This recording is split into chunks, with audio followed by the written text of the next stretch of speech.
Yang paling parahnya, dia sampai berkali-kali menyuruh saya poliandri, Ustadz. Dan menyuruh saya dengan pria lain di depan matanya, Ustadz. Itu fitnah yang besar, tidak benar sama sekali.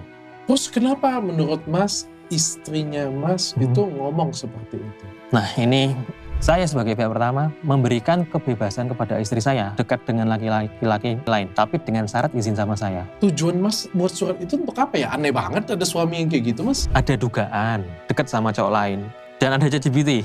ChatGPT itu yang dimana dia menyatakan bahwa kalau berpelukan dengan laki-laki lain itu apakah termasuk zina? Terus bagaimana cara ciuman romantis dengan laki-laki lain? Saya sampai sekarang masih suami sahnya. Dosa istri masih saya yang tanggung, dok. Walaupun saya digugat cerai, itu masih tanggung jawab moral saya. Saya juga minta maaf sama Pak Ustadz Hilman terutama. Dan saya juga tidak menyalahkan Pak Ustadz kepada netizen. Jangan salahkan Ustadz.